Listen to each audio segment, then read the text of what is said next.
Vous le savez, depuis quelques parachiotes, j'ai été pris d'une sorte de fièvre épistolaire, donc voilà, que je multiplie les lettres à Noé, à Abraham, à Isaac, Jacob, et comment ne pouvais-je pas écrire une lettre à Joseph? Bon, ça s'y prête, après ce sera un petit peu plus compliqué, mais en tout cas, ce soir, en cet commentaire de Paracha Miketz, on est à la fin du livre de Bereshit, je m'adresse donc à Joseph.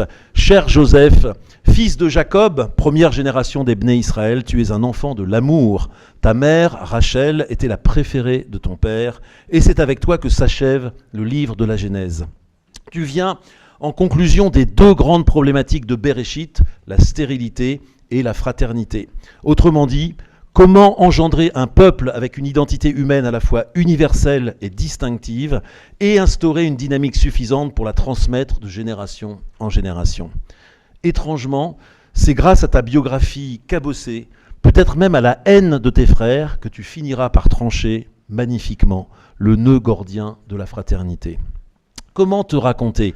Ta biographie a quelque chose d'hollywoodien, grandeur et décadence, laissé pour mort par tes frères et ressuscité en Premier ministre, meurtri par ton histoire familiale, où tu n'as pas joué le meilleur rôle, et inventeur au final de la notion du pardon. Peut-être la meilleure façon de t'aborder est-elle de te saisir dans l'un des moments les plus dramatiques de ta vie, au début de la paracha de la semaine prochaine, Vaïgash. Vaïgash Elav Yehuda Vayomer, alors Judas s'avança vers lui, vers Joseph, et lui dit. Moment d'une intensité dramatique.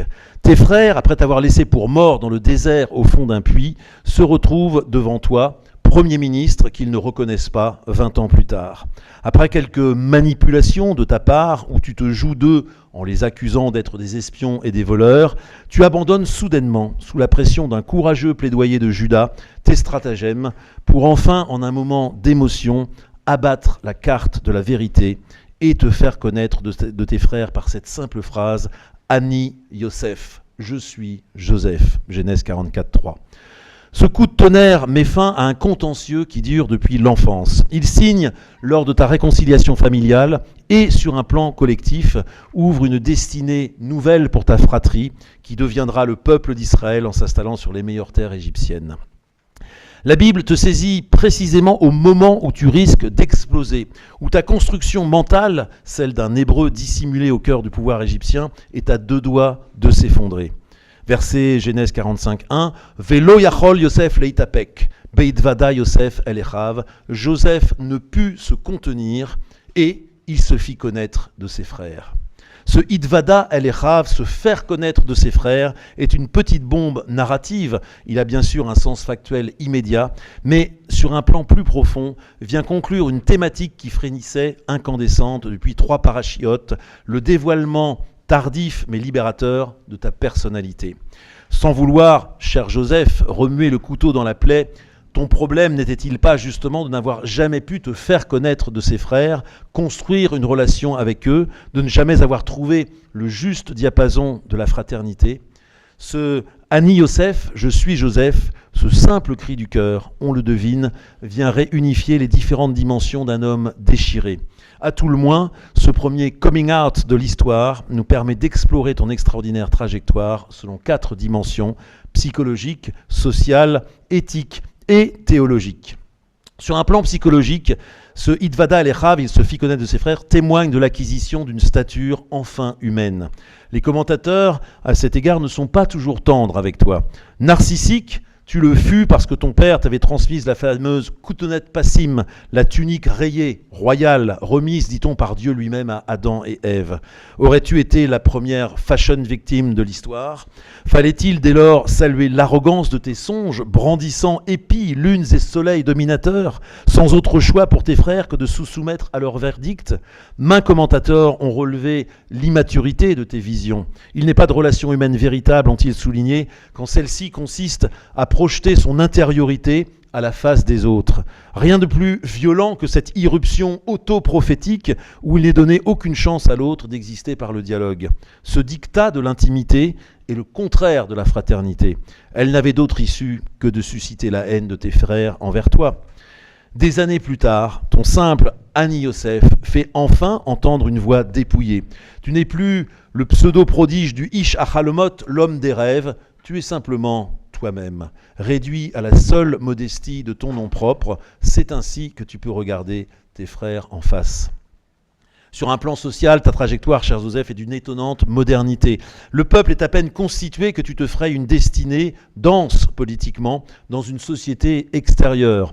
Après les luttes incessantes des patriarches avec les peuples environnants, tu crées une voie nouvelle, inaugurant une thématique qui accompagnera toute l'histoire du peuple juif, l'intégration d'une identité propre au sein d'une société étrangère. C'est une trajectoire finalement heureuse que tu nous proposes. Elles ne le furent pas toutes. Sans développer cet immense sujet, il nous faut révéler que tu viens enrichir la mise en place de 3 attitudes. Ton frère Lévi incarne le modèle de l'intériorité du peuple juif, c'est à lui que sera confiée la Torah. Ton autre frère Yehuda, tel un Ben Gourion biblique, exprime le lien d'Israël avec les nations, oscillant entre diplomatie, négociation et affirmation forte. Son Vaïgash, il s'avança, en ce sens est inaugural. Quant à toi, cher Joseph, tu offres le premier modèle d'un Dina des Malchuta Dina réussi, la loi de l'État est ta loi, notre premier modèle d'une implication réussie dans la société environnante, sans rien renier de ses valeurs propres. Au plan éthique, nous avons déjà vu ton travail personnel dans ton retour vers tes frères. Envisager cette fois sur un plan général, cette idée d'une fraternité possible introduit une véritable révolution. Que l'on songe ici au premier des frères, Abel et Caïn, dont le seul dialogue eut pour conclusion la mort de l'un des deux. À ton père Jacob et ton oncle Ésaü, dont la haine intra-utérine gâchait déjà la grossesse de ta grand-mère Rebecca. Que l'on songe à l'excès de fraternité de tes frères Shimon et Lévi, lavant l'honneur de ta sœur Dina au prix d'un massacre général. Fraternité mal réglée, inexistante ou excessive, c'est à une série marquée du sceau de l'échec que tu mets fin, cher Joseph. L'Echna re'e et shlom achecha. Va voir comment se portent tes frères et apporte-moi des nouvelles, t'avait demandé Jacob dans la paracha Vayeshev. Le sens littéral, va prendre de leurs nouvelles, doit être ici requalifié au sens fort. Fais tout pour parvenir à la paix avec tes frères. Mot à mot, quand on traduit le verset, c'est ce que ça veut dire. Ton père Jacob ainsi avait compris que l'aboutissement du cycle patriarcal, l'existence d'un peuple, était miné par ce fléau de la non-fraternité. Il faudra une tentative d'assassinat, la vente, le déshonneur, la prison, la réussite politique et ton immense effort personnel, 22 ans en tout, pour que tu puisses enfin délivrer à ton père cette profonde réponse. Oui, la fraternité est possible. Ce faisant, tu as ajouté au répertoire des attitudes humaines l'une des figures les plus puissantes, brisure de tous les déterminismes historiques, le pardon. Tirer la conclusion du bien après avoir été victime d'une chaîne du mal, cela n'existait pas avant toi, cher Joseph. Après avoir été haï de tes frères, ton génie aura été de leur avoir pardonné, d'avoir inventé le pardon au sein de l'humanité. Sur un plan théologique, enfin, ton Hitvada, ton se faire connaître de tes frères, signale une nouvelle compréhension de Dieu, peut-être même l'invention de l'histoire.